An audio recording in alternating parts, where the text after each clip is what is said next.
weather is really slowing things down for me today.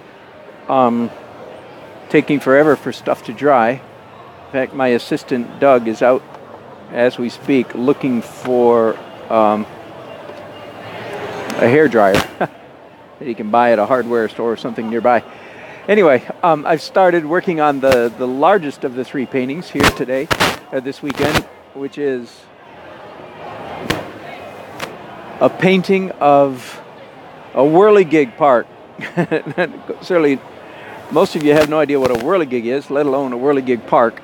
So, I'll tell you the story. Here it is. You ready? Sit down, rest. Let me tell you the story about Wallace Simpson. That's I'm saying V-O-L-I-S. Wallace Simpson.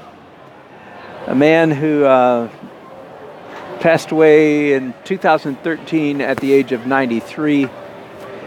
And he is the reason that we all, 50,000, 40,000 of us here this weekend, are having this festival. It's because of him. Fascinating story. Farm boy, served in World War II as some kind of engineer, and came home to Wilson, North Carolina, finished farming, retired at normal retirement age, 64, 65, something like that. That was in 1985. And starting, and I just read this on the side, I just got my details straightened out just a little while ago over at the Whirligig Park. Starting in 1985 at his retirement, at age 65 or 66, he started building out of metal these whirligigs, which are windmills, basically. Almost all of his are made out of metal, scrap metal, sheet metal, lost and found objects. I guess found objects is the real term, isn't it? Found objects. And starting at age 65 or 66 then, over the next 25 or 30 years, he continued to build these things. And some of them are of, frankly, monstrous proportions. 50 feet tall, tons in weight, and all, of course, whirligigs that turn in the breeze, turn in the wind. And I didn't realize till today that he started so late, because it wasn't that long, really. In the 1990s, like within 10 years, the art world started noticing this guy. The North Carolina, it falls under the category of primitive art or folk art, of course. And the North Carolina Art Museum bought some of his pieces. I remember the first time I saw one, it was kind of like a National Endowment for the Arts installation in downtown Raleigh, North Carolina. There were these 3 or 4 contraptions on an empty city block.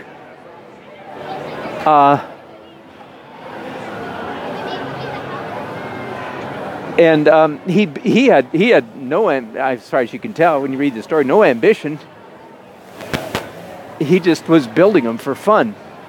And he lived on a farm, so as he built them, he would set them up out in his field.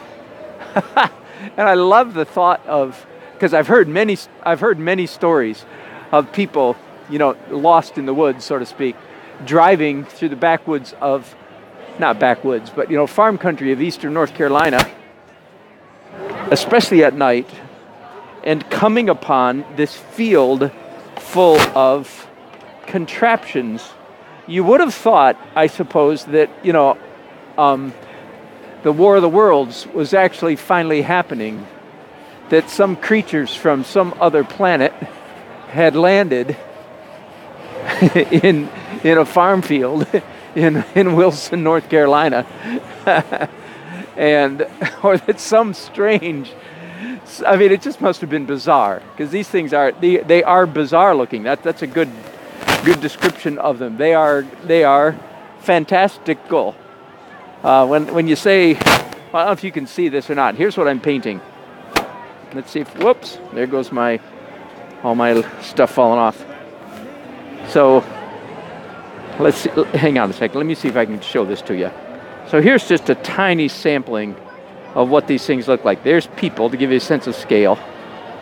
And there's just a very small sampling of what these things look like. All bright colors, mostly primary colors, blue, yellow, red, and a lot of primitive figures or figurines. You know, guys sawing things and playing fiddles and stuff like that. Lots of animal shapes and humanoid shapes up 40 feet up in the air, doing all this crazy stuff. So that's what a whirligig is. And just this year, the city of Wilson, which is a small town, has finally finished building their whirligig park. And I just went down there a little while ago. And even though I've known whirligigs now for years, this is the 12th time I've come to this festival, I was completely unprepared for the visual impact of, I don't know, 30, 40, 50 whirligigs all assembled in one place. By the way, they've spent millions of dollars restoring these things because they were rusting away in Wallace Simpson's field for several years before people started saying, wait a minute, this is like world famous art now. We need to rescue these things. So I went into the warehouse a couple years ago where a whole bunch of men had volunteered their time to rescue Wallace Simpson's whirligigs. So they took them all apart, you know, whatever, sandblasted them and then restored them to as close to their original glory as they could. Anyway, so there they are, all assembled. There's his whirligigs are now all over the country. I understand one of his biggest ones is in Baltimore, Maryland, or was it Brooklyn? I think it was Baltimore. Sorry about that. Anyway, what fun, hey? So, just the whole thing is a monument to eccentricity, among other things. Eccentric is putting it mildly. Okay, I want to do some drawing here, and I'm trying to find the right size brush to draw with.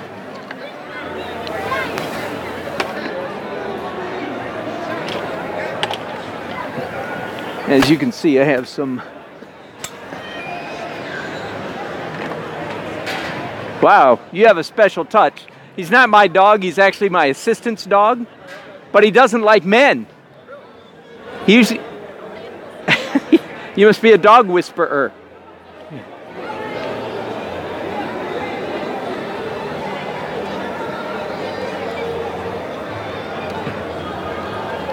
Excuse me here, I'll let you see what I'm doing. I'm trying to get this brush into this brush holder without breaking any fingers. There. Okay. Woo! And at the same time, as you can tell, I'm talking to people coming by. My buddy Doug is here helping me this weekend, and Doug's dog, it's half chow, is sitting over there, and so everybody's coming to pet him. What they don't know is Doug's chow doesn't really like being petted all that much. He's not like a golden retriever.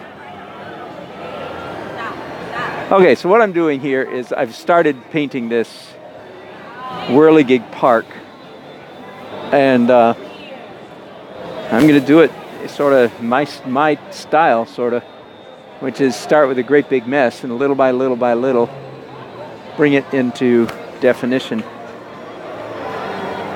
So that's what I'm doing here.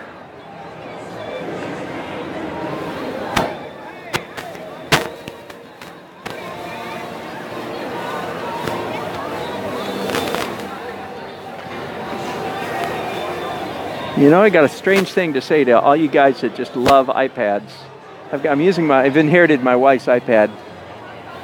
And as a professional artist who uses things to paint from, I'm just not a huge fan. It does all kinds of things that it doesn't do as well as many phones. Strange, very strange.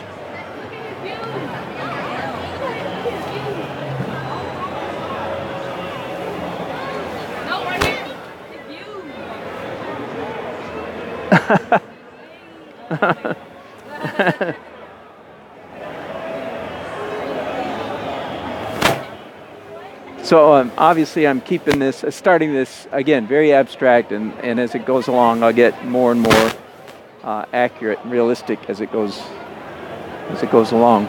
People can all certainly already tell what it is. Not hard to tell at a Whirligig festival when the artist is painting some Whirligigs.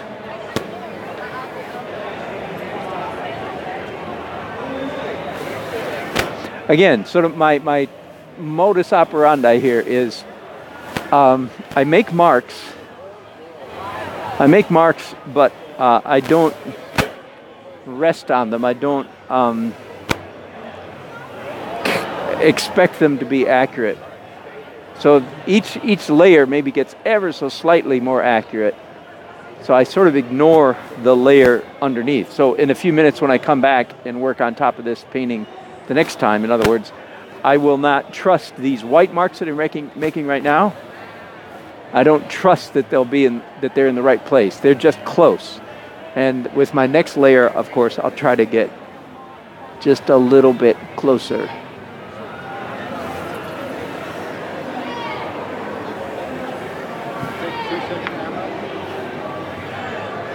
Nope. Either I quit or I keep going. Did you find anything? That's where the hardware store was last year. No, it's gone. Went down and asked our friend down there. Yeah. He sent me to the drugstore. Walked all the way down there to the drugstore and the dollar store. They don't sell hair dryers. She told me there's a Walmart a half a mile down the road. That's the line. He felt so bad for sending me on a wild goose chase. He's going right now to Walmart to buy you one.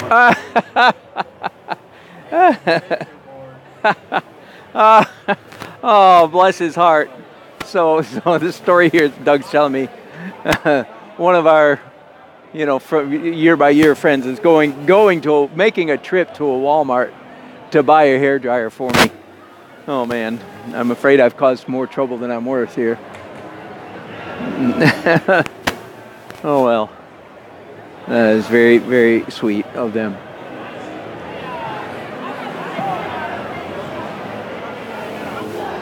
Again, one way to describe my painting technique is to create a high degree of chaos in the early stages of the painting so that then I can come back in the later stages and straighten out the chaos, straighten out the mess that I've made. That's just one way to describe it, sort of. So I'm succeeding, I think, in the chaos category.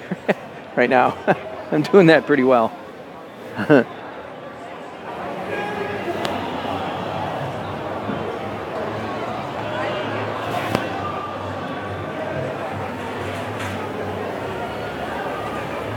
This is a tin roof.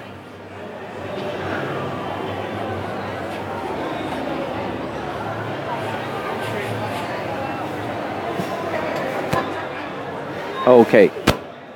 I think I'm going to stop there, and I think I'm going to stop broadcasting right there. I'll be back in. Hey, Hans, good to see you, man. I'm doing good. Very good. Good to see you. Let me turn this off here.